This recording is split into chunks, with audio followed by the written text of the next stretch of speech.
Sometimes you see something with your own eyes, but then hear someone describe it differently, as if it never happened. You remember something you lived through, but everything around you pushes you to forget it. Like reality is slowly being replaced by a more convenient version. George Orwell, a great English writer of the last century, wrote a book called 1984. It's a work of fiction, but eerily similar to what many people feel today. In the book, there's an institution called the Ministry of Truth, responsible for erasing records, altering documents, and rewriting old news so everything appears consistent. The past was like a whiteboard. If it didn't serve a purpose anymore, it was wiped clean. That might sound like an exaggeration, but think about it. How many times have you seen a story told differently depending on who's telling it? How many facts disappear or change tone over time? Truth has become something moldable, adaptable, and those who insist on remembering too much end up looking inconvenient.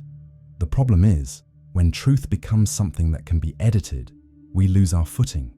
It gets harder to know what to trust, and over time, a lie repeated enough times starts to become truth. People stop questioning and start accepting. It's easier that way. Thinking takes energy, and doubting creates conflict.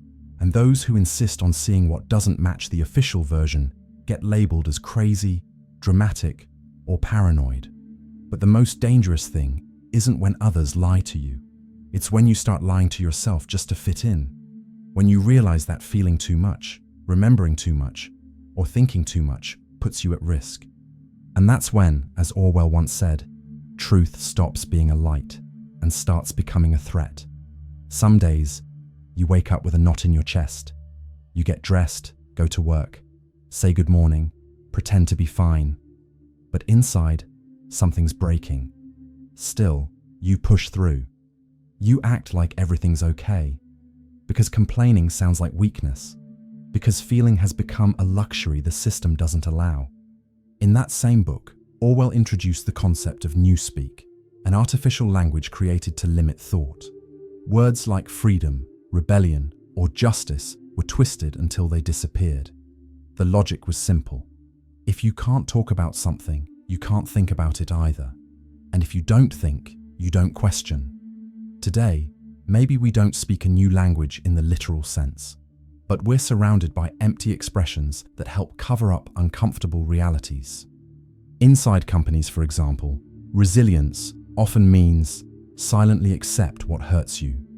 Productivity has become being constantly available, even when your body begs for rest. Feedback is often just a fancy word for criticism. Even the word gratitude is used to manipulate exhaustion, as if being thankful for being drained is a sign of maturity. This pretty vocabulary masks suffering. It makes pain look presentable. It sugarcoats the absurd. But deep down, it pulls us further from who we are. You start smiling just to survive. And over time, you forget what a real smile feels like. Orwell showed, even through fiction, that controlling language is a way of controlling the mind. And today, we don't need a totalitarian regime for that. All it takes is a few motivational quotes on social media, some unreachable goals, and an environment where feeling tired is seen as weakness. Pretending has become a valued skill. And those who dare say, "I can't take it anymore," risk being seen as fragile, useless, when in truth, they're just being human. What's most curious is that there's not always someone directly giving orders. Sometimes, control doesn't come from above. It comes from all directions. You obey without noticing. You act as if you're being watched, even when you're alone. And maybe you are. In 1984, Orwell created the figure of Big Brother, an invisible presence watching everything and everyone, all the time. People were monitored in their homes, at work, in the streets. More than that, they started acting as if they were being watched constantly, even without certainty. Today, it's not cameras on the walls. It's the phone in your pocket. What you search, watch, desire, everything is recorded. With every click, you give away pieces of yourself, your desires, your habits, your routines. No brute force is needed when there's voluntary surveillance. You open a social media app, and it already knows what to show you. Before you finish typing a sentence, your phone completes it for you. You pass by a store, and hours later, an ad appears. It's practical and convenient, but it's also a prison. A prison without bars, but with mirrors, where you only see filtered, programmed, and segmented versions of yourself. And the scariest part is that we get used to it. We learn to like it, to depend on it, to ask for it, to be told what to see, what to buy, what to feel. We give up our freedom in exchange for the illusion of control. Orwell imagined a future where surveillance would be punishment. We live in a present where being watched is part of our comfort. Maybe the most efficient control isn't the one that instills fear, but the one that offers convenience. Little by little, we go from being watched to acting how we think we're expected to, even when no one is looking. Over time, this changes what happens inside. You start to monitor yourself, to choose your words carefully, to decide what to show and what to hide, not just from others, but from yourself. The fear of rejection or judgment takes over what was once yours alone. In Orwell's world, people no longer knew what they really felt. Love, desire, friendship, all were reshaped to fit the system. Loving someone more than the party was dangerous.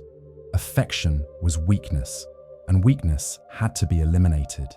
Today, we live something similar, but more subtle. Deep feelings are being replaced by fragile bonds. Disposable relationships, quick conversations, connections that last until the next notification. Instead of relating to real people, many connect with screen idols, brands, and ideologies. They defend celebrities more passionately than their own friends.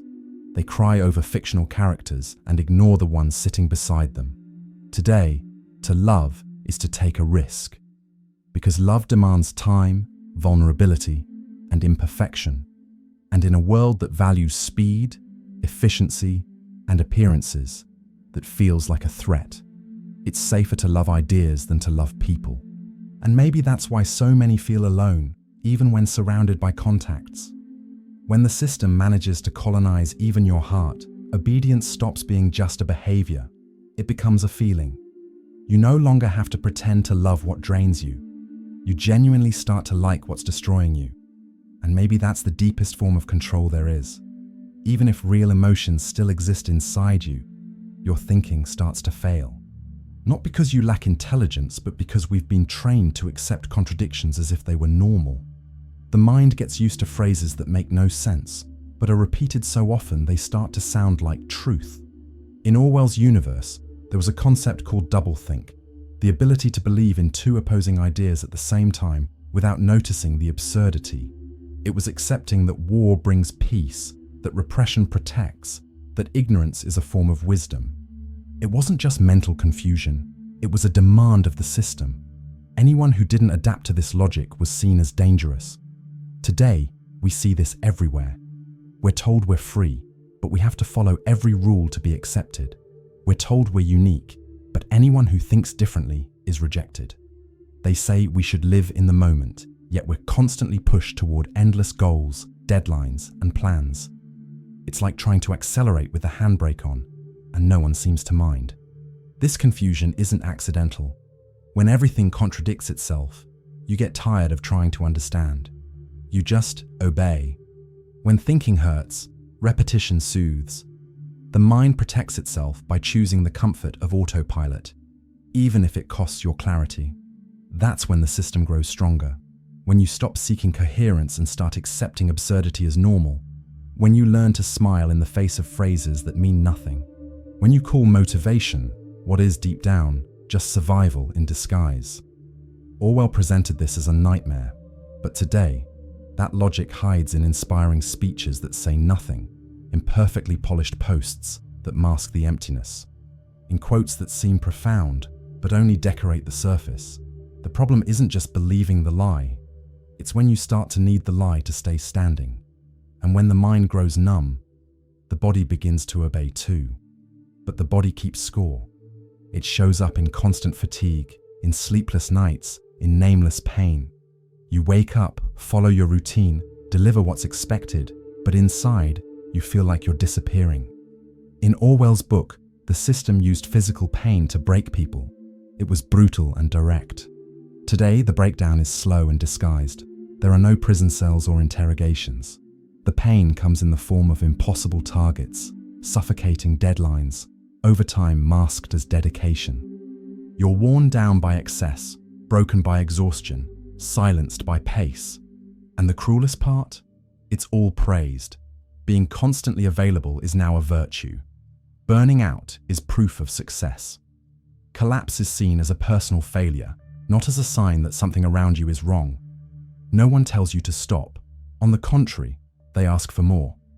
And you give until there's almost nothing left. Maybe this is the new kind of control. A cycle where work doesn't just take your time, it steals your identity. You're no longer someone who works, you become the work.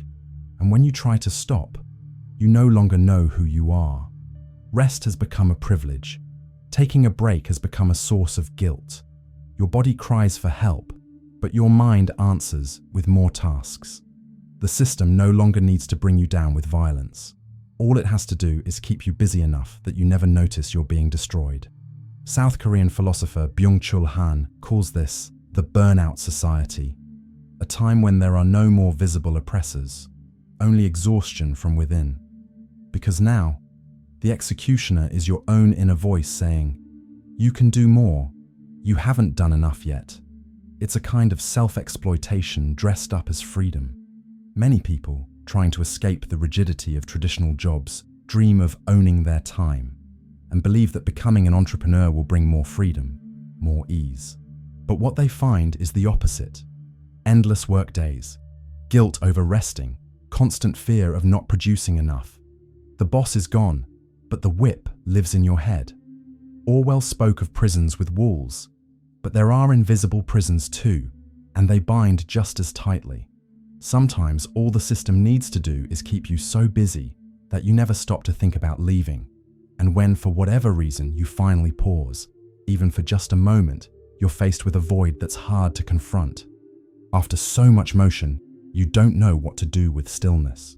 So you turn on the TV, open your phone, log into a social media app, and there it is. Color, noise, movement, smiles. Everything seems more alive than you feel. French philosopher Guy Debord wrote a book called The Society of the Spectacle, where he said that modern life had turned into one big theater. People stopped living real experiences and began to consume images.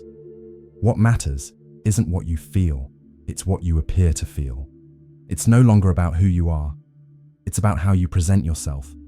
And this is everywhere. In carefully edited photos, in copied motivational quotes, in choreographed videos of people being happy all the time. The world has become a stage, and everyone is performing. We live to be seen. We smile to capture the moment. We get emotional so we can post about it. Everything has to look beautiful, light, optimistic. The show must go on. But this spectacle comes at a price.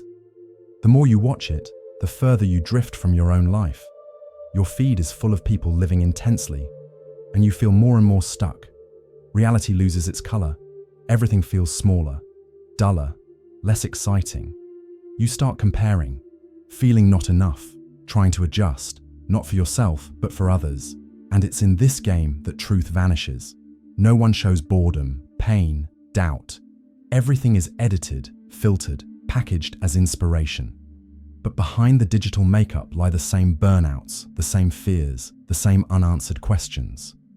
Debord said the spectacle doesn't complement life, it replaces it.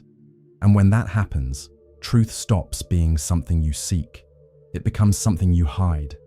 Because truth is raw, imperfect, human. And on this stage, there's no room for what's real. And when the show ends, when the screen goes dark, and the house falls silent, what's left is a hole, a void no filter can fill.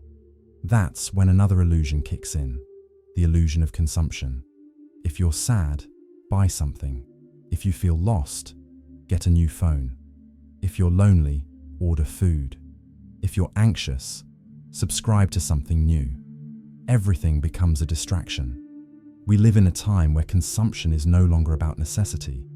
It's a form of comfort, a kind of anesthesia, a way to drown out the silence with stimulation. Shopping has become synonymous with living. Having has become more important than understanding. And if you look closely, you'll notice many people don't have a life. They have a collection of objects, achievements, and labels trying to fill what no storefront can offer. Orwell didn't talk directly about consumerism, but he did describe a world where people lost their connection to truth, to who they are. They lived to serve something greater, and that's happening today too. We serve speed, performance, appearance. We buy constantly, not out of desire, but out of emptiness, trying to feel whole. And the more we accumulate, the more we feel like something's missing. Joy lasts for one notification. Satisfaction ends with the next new thing. And in the end, we go back to running, not to reach something, but to escape ourselves. That's the new logic of control. You don't need to be forced to obey. You just need to stay distracted. In that setting, truth becomes too uncomfortable, because it shows that no object can heal an empty soul. And the more you try to fill yourself with what the world offers, the more you realize it's all just a disguise. And so, the lie becomes comfort, and truth becomes something no one wants to hear. But even with all of that, the rush, the filters, the slogans, the facades, sometimes you still feel something deep inside starts to stir, as if a part of you is still awake, watching everything with quiet disbelief. You realize there's something wrong with this way of living, that something's missing, that even surrounded by people, you still feel invisible. In 1984, George Orwell created the character Winston Smith, an ordinary man, unremarkable, who begins to notice cracks in the world around him. He doesn't fully understand what's wrong, but he feels it. And that alone is enough for him to be seen as dangerous. Because in a system that depends on lies to survive, anyone who feels too much, who questions, who sees with their own eyes, is a threat. Maybe you're a Winston too. Someone who quietly starts to realize you don't fit the rules, the scripts, the expectations. Someone who feels guilty for being tired, who finds it strange to live only to produce, who feels out of place amid all the forced joy. And you don't say anything, because when you try to explain, it feels like no one gets it. Like you're wrong just for feeling what you feel, but you're not. The loneliness of those who see is different. It's heavier, because it's not just isolation, it's awareness. And that's exhausting, because everything around you invites you to forget, to pretend, to stay distracted. But something in you insists. Something stays awake. Something still recognizes what's real, even if you can't put it into words. Being a Winston today isn't about starting a revolution. It's about staying sensitive in a world that's grown numb. It's about holding on to what's human in a world where everything's been turned into function, product, or image. And that alone is a form of resistance. Because as long as you feel, even if you feel alone, truth still has a place to live. Truth makes you an enemy because it threatens everything that was built to keep you quiet, distracted, and efficient. It doesn't fit. It dismantles. And for that, anyone who carries it becomes a problem. You become an enemy of the system because you stop running on autopilot. You begin to notice the unsustainable pace, question the empty words, see through the illusion. And no system that depends on silence can tolerate someone who's awake. You become an enemy of others because your clarity reflects the lies they've grown comfortable with. No one likes to be reminded of what they tried to forget. Your honesty makes people uncomfortable. Your sensitivity is seen as weakness. Your pain as exaggeration. And sometimes, you even become an enemy to yourself because seeing the truth hurts. And once you see it, you can't unsee it. Living awake in a world that's asleep is hard. It's lonely. It's exhausting. But it's real. Orwell understood this before anyone else. In certain times, truth doesn't set you free. It condemns you. Because truth won't bow. And in a world built on convenience, repetition, and appearance, truth offends, exposes, burns. That's why it must be silenced. But maybe, because of that, truth is the most human thing we have left, even if it costs us, even if it makes us strange, even if it puts us on the opposite side of the crowd. And still, it's worth it, because you don't need to change the whole world. You don't need to defeat the system alone. The answer isn't some dramatic confrontation, but a quiet return to yourself. It starts when you choose to do what's good not just for others to see, but because it's good for you too. When you choose to act with heart, even in the smallest things, studying something that inspires you, taking better care of your health, creating a more stable routine, sleeping better, eating with awareness, saying no without guilt.